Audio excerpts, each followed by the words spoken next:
Season 3 of From just wrapped up a week ago, and the season finale opened up a ton of new mysteries for us to solve as we wait for Season 4, and I, for one, am very excited that this show got renewed because we'll get some answers to these questions. Now, while this finale did answer a lot of questions, it opened up a ton of new ones as well, and I thought I would compile a list here of my 5 biggest mysteries for the next season that I want to see resolved. So to start with, we're going to start with the Onkui children and the reincarnation that we finally found out about. So it turns out that Tabitha and Jade here are in fact reincarnations of the parents of one of the children who were sacrificed so that their trusted loved ones could get eternal life. And those people who sacrificed the children ended up becoming the monsters that we see in Fromville now. So they have had this mission to try to save the children. They have this deeper connection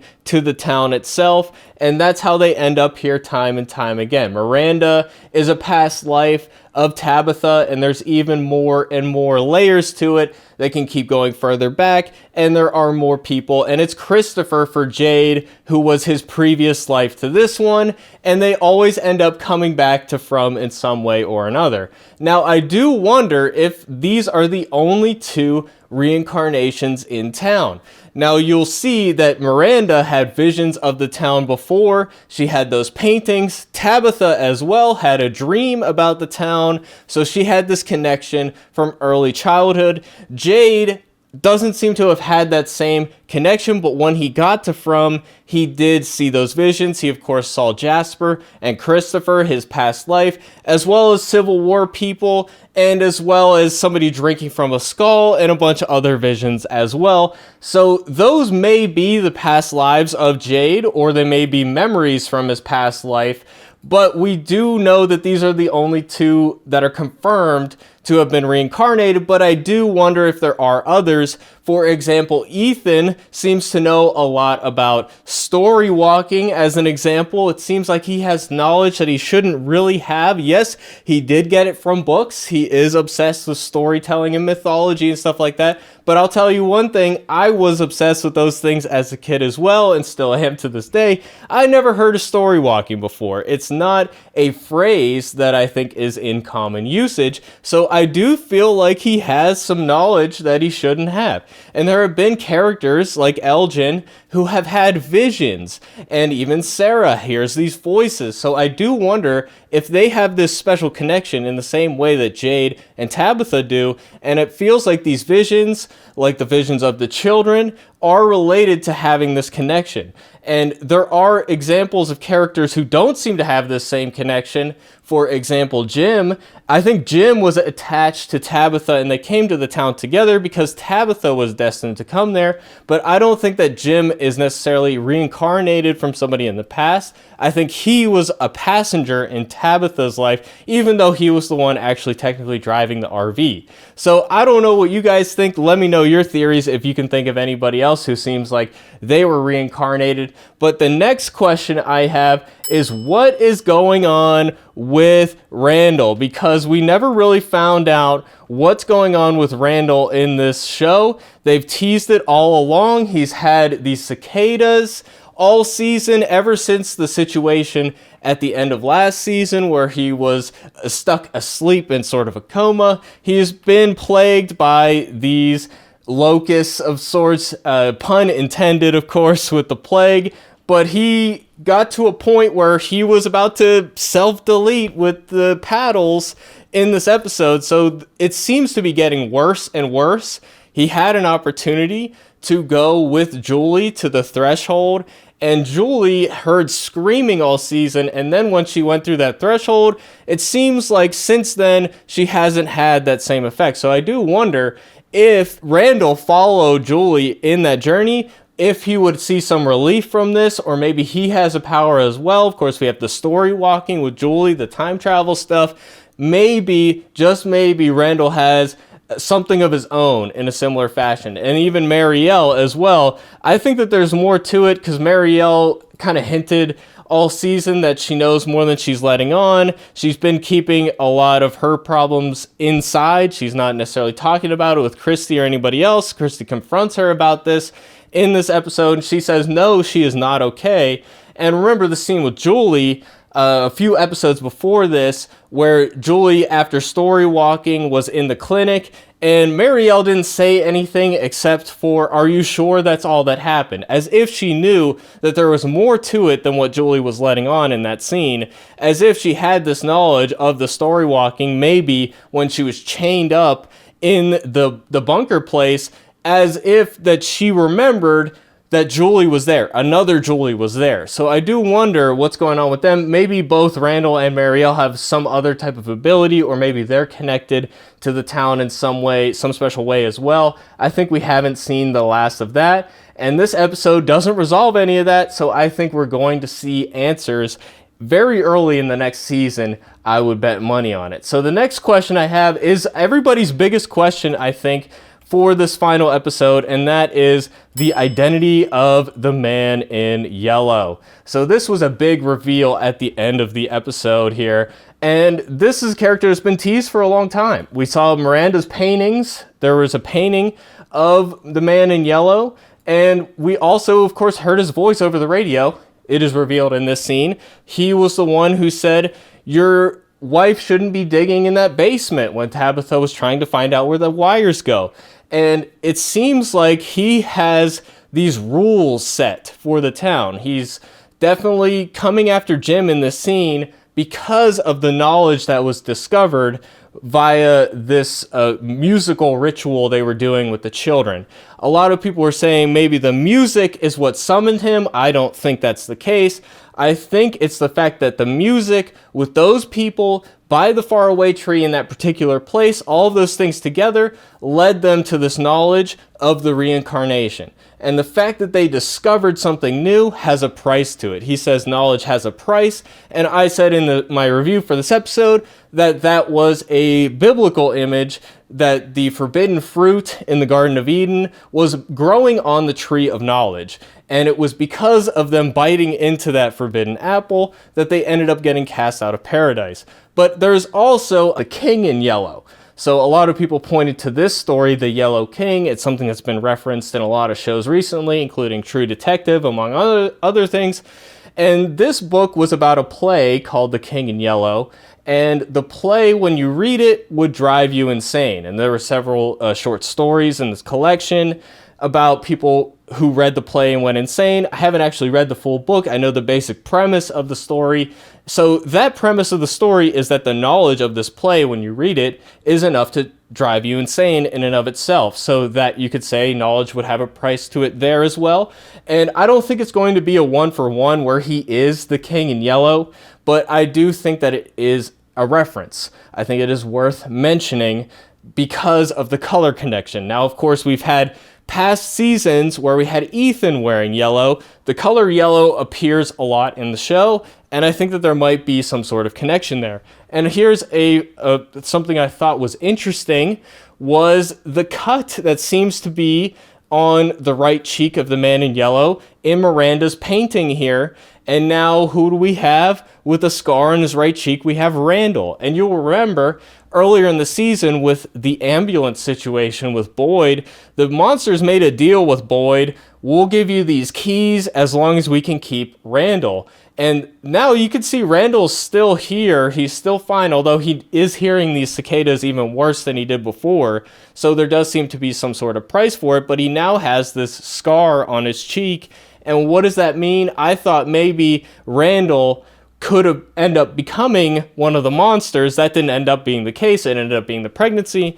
But I do think that they did end up keeping him in some way or another, whether it's going to be a transformation, whether they're infecting his mind, because he seems to, throughout the season, have been drained of hope. Earlier on in season 2, he was saying, "Oh, I have a rock in the window. I'm not scared of you." But now all of a sudden, in this season, he's like, "Nothing here is good. Everything's trying to hurt us." and he seems to be very cynical and negative in nature following his experiences last season. So I think that there is a connection there. They did, in a way, he keeps saying over and over again that dying isn't the worst thing that can happen to you here. So I think that that symbolizes that he's undergoing a change that will be worse than death in the long run. So whether he turns into the man in yellow, I don't think that that's the case, but I think that there is something to be said with that connection. And I think that this guy is going to be very significant in the future. I think he is enforcing these rules, even though people break the rules, so it's not like a law of nature. It's a law that he sees it as his role to enforce. So I don't know if the monsters are working for him. He seems very important. He's a monster in the daytime. And I wonder if this means that there are going to be other monsters that can now go in the daytime instead of nighttime. Maybe that's one of those kind of arbitrary rules. And now that they have this injection of hope with the new knowledge of reincarnation, I do think that there is going to be a subsequent injection of new fear, and that would mean new threats, and that could mean monsters going around in the daytime like Man in Yellow is here. So I do wonder if there's going to be more implications down the line. I think they're going to try to raise the stakes for next season, so there's definitely something to that. Now, my next question, number 2, is can Julie change anything? So we have a future Julie coming back, because now we know she's a story walker, that she can travel in time. However, Ethan, and like I said, Ethan seems to have knowledge he shouldn't have. He seems to know the rules. Again, these rules seem to be kind of arbitrary, and unless there's something to enforce them, I don't know that it's necessarily set in stone.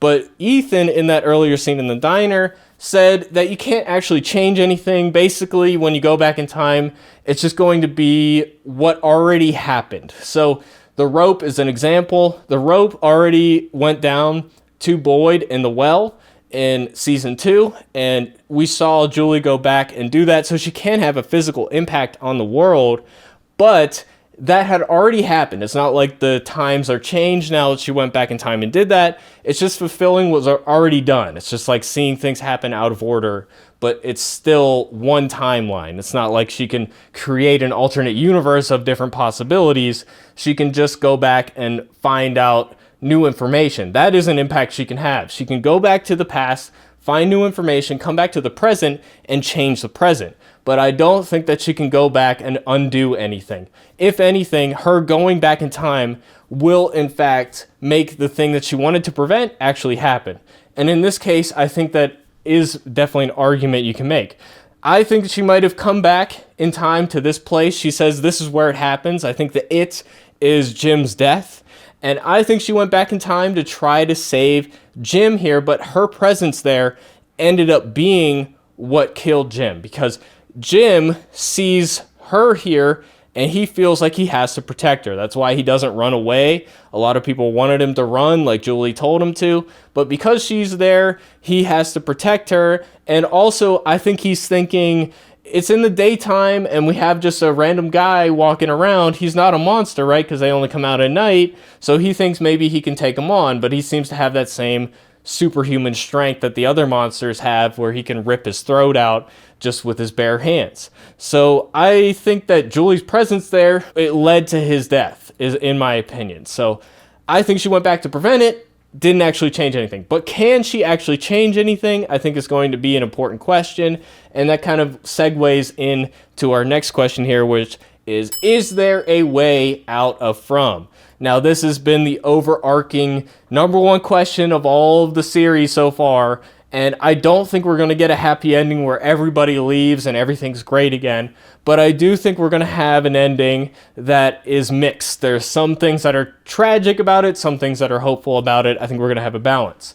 And I do think that there is going to be a way out of From. Obviously, we had Tabitha leave, but then she was recaptured by the town eventually with that car accident. So we know that there's a way out, but it brings you back. So she didn't really ever escape. So is there a way to escape? Remember what the boy in white said when he was talking to Christopher, which was the end is the beginning. And I think that that's going to be a mantra that continues in this show. And we're always leading back to the children and the sacrifice that started it all. Remember, the boy in white said that there was a story of hope that was told, which grew the faraway tree. And I think that we're going to see perhaps Julie or another story walker, maybe there's somebody else with that same ability, we're going to see that story be told. And I think that that's going to be the end point of the series. We're going to try to go back to save them, and there's going to be some twists along the way. So obviously we have this idea that you can't change anything, but maybe we will end up finding a way to change that one thing. And if you save the children, then the monsters won't be there, then the faraway tree won't be there, and then all of the series pretty much gets reversed. So I think that that's a little too easy. There has to be a cost for that. So I do wonder what that will be, but I think that that's the end point of the series. We're going to that point. Maybe we'll get there sooner than I think, and there will end up being stuff after that. But that's what I think is going to happen as the show goes on in season 4. But let me know your guys' theories. What are your big questions? What did I miss? And if there's a bunch more that I think are juicy enough, maybe I will do another follow-up video. But thanks everybody for checking out these From videos, and definitely leave your suggestions of other shows for me to watch. I think a lot of people recommended Severance, so I think I'm going to try to catch that up with that. And then next month, they have the season 2 coming out, so I think we might cover that on the channel. But anything else in the meantime, movies, TV, video games, anything you guys are interested in, definitely let me know. This has been a lot of fun going over the show, and we got a lot of new people in the audience, and I really, really appreciate everybody's support. And we will continue to cover this show. Season 4 comes out, and any like trailer reactions along the way. So I'm really loving this show. It's my favorite show right now. And with that, thanks everybody for watching. We'll see you guys in the next video. Thanks for watching, everybody. Peace out.